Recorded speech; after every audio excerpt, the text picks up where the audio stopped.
So my plan this week was to make a Superman sculpture, but unfortunately, as you can probably see, he's a bit bigger than usual, which is fine. Just means I have to take my time with it. But I thought this video could be more of a making of or a work in progress.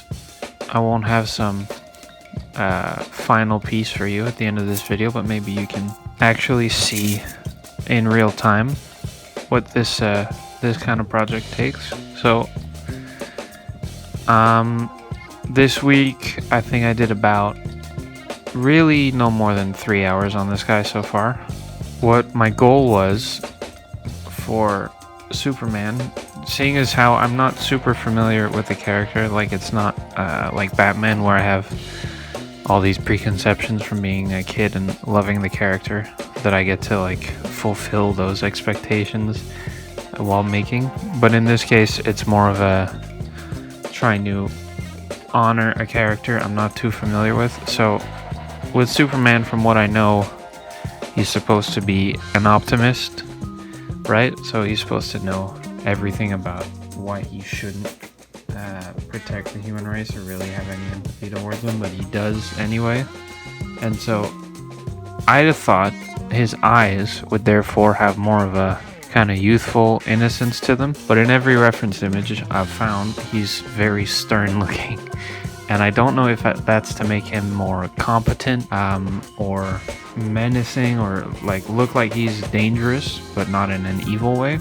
So what interests me about, sculpture and representing characters is the fact that little subtle things like that give you a hint as to what the character's like or what he's supposed to be like.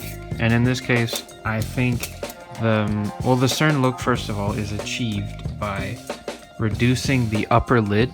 So in those reference images I have behind them, you can see a kind of, none of them have that upper lid. It's all the part under the eyebrow that kind of bleeds onto the eye. So I kind of kept the upper lid just a little bit, and he looks really serious, kind of emotionless right now. And once I get a feel of everything else, like the shoulders, I might spend more time defining the expression. But yeah, to me, Superman is supposed to have a kind of kindness to him,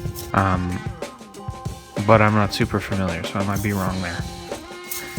And hopefully, if you're watching this, you are a Superman fan, so maybe you can correct me in the comments. You're hearing tinfoil because that's how I keep the sculpture separate from the table. I'm using Abe's epoxy. This gray stuff is about 8 hours set.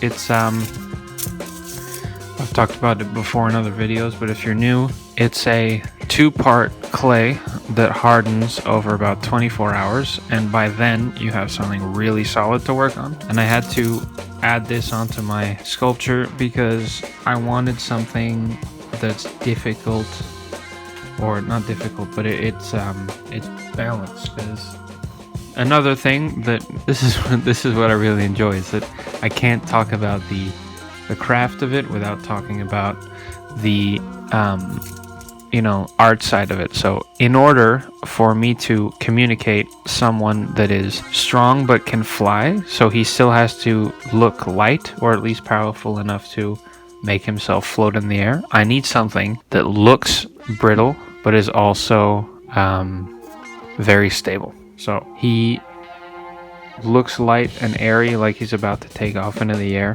which means I have only one foot connected to the base, like this, which means that he has to be really stable. So I use this really strong clay, and I'm convinced it's going to crack towards the end, so I'm going to keep building it up as I go along.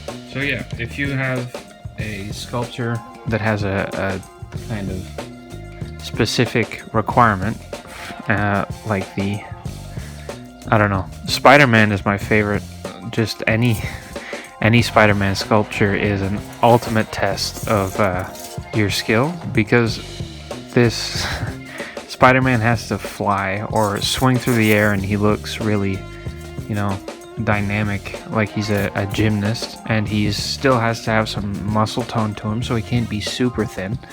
But things like that just, require a strength and visual lightness that is really hard to balance. And I think if you have anything like that planned, or you're doing anything like that, definitely use epoxy sculpt. That's probably your only real solution. And of course, a thicker gauge wire does the trick. But like I said, thicker gauge means bigger. So if you want something thin and strong, just use your small wire like this, and then add some Aves epoxy on top. He looks real serious. I'm just thinking about it. He looks very serious. Not a lot of emotion in a lot of the reference images I found, so I don't know if I'll ever add an emotion on top. But hopefully you'll see this guy finished next week.